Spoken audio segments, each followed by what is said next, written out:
Hi, I'm Russ. I'm a pseudo food blogger. I like to eat a lot, and that's really about it. Sorry. Everybody was trying to be quiet the entire time when Russ was talking, and nope, we just can't hold it. Nope, we're just awful like that. Yeah.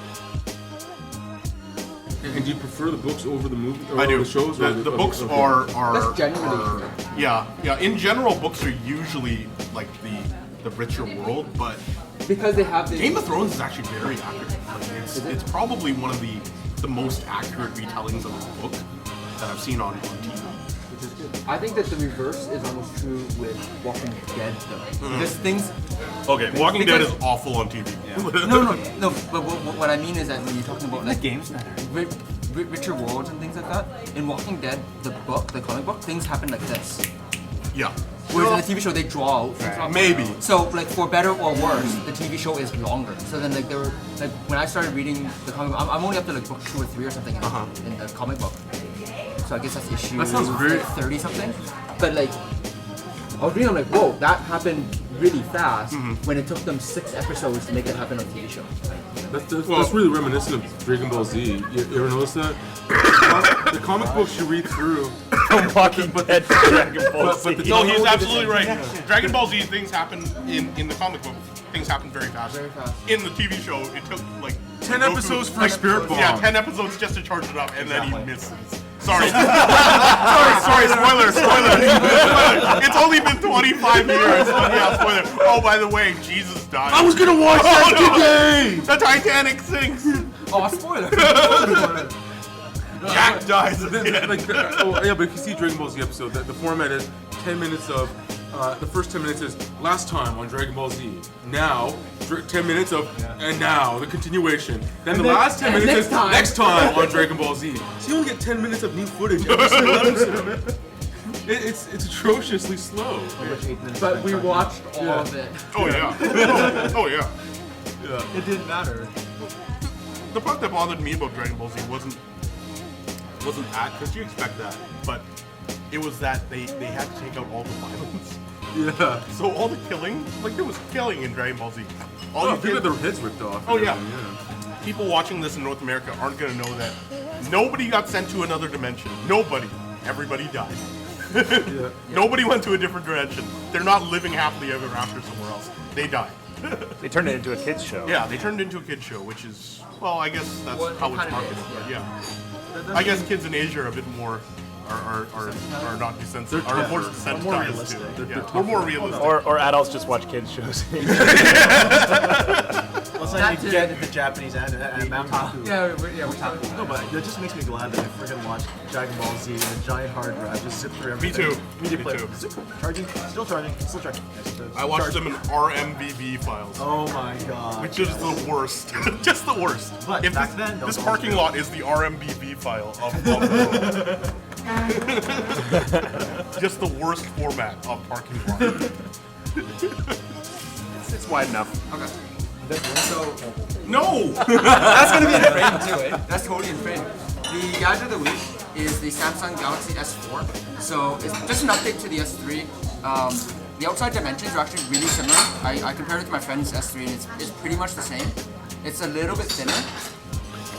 Not by much, but it is a little bit thinner, and the screen is bigger. So it's a 5-inch display instead of the 4.7 or 4.8 that the S3 was. But the outside dimension is the same because the bezel all the way around is a little bit smaller. It's supposed to be faster and faster processor and all that kind of stuff. But like by and large, what they've done is more software-based kind of stuff. Like they have some hover view kind of things. I don't know if it's gonna work here, but like. You might remember from the Galaxy Note and Note 2, when you bring the stylus out and you kind of hover the stylus over the screen, it does certain things. You can do the same with your finger here. Let's see if it works. There we go. So I'm kind of hovering my finger. It didn't really work there, but it's supposed to work. Like there you go. So you can zoom in and things, and on certain apps it'll bring up like what that button does without you actually having to press it. And the other thing that's supposed to work that I can't seem to get to work is like the air scroll or whatever they call it. So like it's just oh, there we go. So it works kind of terribly. But you're supposed to like oh there we go. There we go. So like the screen can move with that, and then it's loaded with a bunch of Samsung software. So let's see if I can find something like S Health, right? So then it has like a pedometer in there that keeps track of how many steps you're doing. If you open that up, there's an exercise made, track your food and your comfort level, and track your weight and all that kind of stuff. And yeah, pretty much. So it's really just the S3 jazzed up and made shinier. It's not a quantum leap in terms of technology, but there's some fun apps and optimizations and stuff in there. And now we'll have the full review up on Megatech News soon. Is this still plastic? Yes. The back? Yes. What about the LTE? The LTE speeds will vary considerably depending on where you are. Let me see if I can pick up the history. Because I did some tests at my home in Vancouver, in Burnaby rather. I don't know if is history still there. I think these were the ones that were in Burnaby, and I was getting 6, 7, 8 megabits down.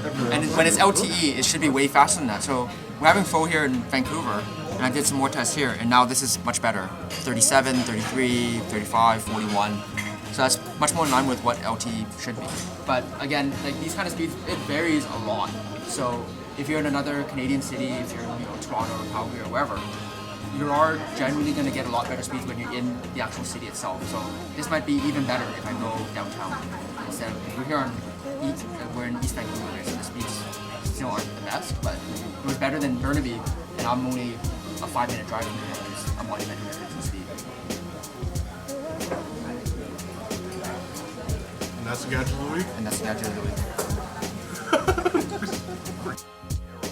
So we've been talking about Android and Apple and whatever coming out. We're all, everybody here uses a different phone, but I think I've been one of the most supportive of iOS at the table, I think.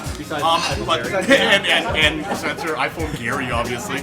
And my thing is that I'm waiting for Tuesday to see what's new in iOS 7. It is getting a little stale. Like there hasn't been much improvement graphically since the first. It still looks like iOS 2 or whatever, iOS 3. And I'm looking for something new. I really hate the design from Scott Forstall. I really hate the fonts and all that stuff. I'm glad Johnny Ives is coming in, probably gonna replace all that stuff. But that being said, things on Android that I hate have been solved. Like the idea that you can't get the latest software, that you can only get it on the Nexus Android phones.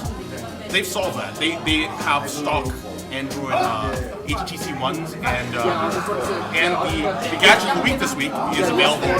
They're going to launch the S4 as like a stock Google experience later this summer. HTC One is going to be available that way. Sony Xperia Z is going to be available that way. Yep. And there's already the Nexus 4 by LG. So that's 4 of the major manufacturers with pure Google experience. And I'm totally cool with that. I want that because I don't want to use, I hate manufacturer skins. Ever since like Sony laptops and stuff. Like Sony laptops back in the day were the best laptops. They were the best build quality and they were the thinnest, which was important. For me, that was important that they were the correct form factor for a laptop. But they always had awful like stuff all over their interface. And I didn't want to deal with any of that with Android, so I always resisted using anything but stock OS. The other thing is that Android phones always felt cheap to me. Like I hate plastic phones ever since Apple phones moved to using aluminum and stuff, and it feels like a premium product when you hold it. And now that I've held an HTC One, I'm like, wow, this is a great, solid feeling. Like when you pay $800 for something, you want it to feel like $800, not like something I would get out of a vending machine. I think all Samsungs feel like I would get them out of a vending machine. But yeah, and the HTC One feels like a premium product. So if Apple doesn't come up with something that's absolutely amazing, I might actually go with an HTC One or a Sony Xperia. They've got the build quality and they've got the stock Android experience. So I don't see anything. There's nothing wrong with that. I'm trying desperately not to bring up my phone. Borderline Is embarrassing. it ancient? Right when you said you were desperately not to try to bring out your phone, you bring out your I'm gonna phone. show it to Ed though. Is it ancient? Oh god. I remember when you bought that, I think. No, I got it for free. It was a disposable. Where's my light? Where's my light? Oh, you. No, I'm having mixed grill. Jeez.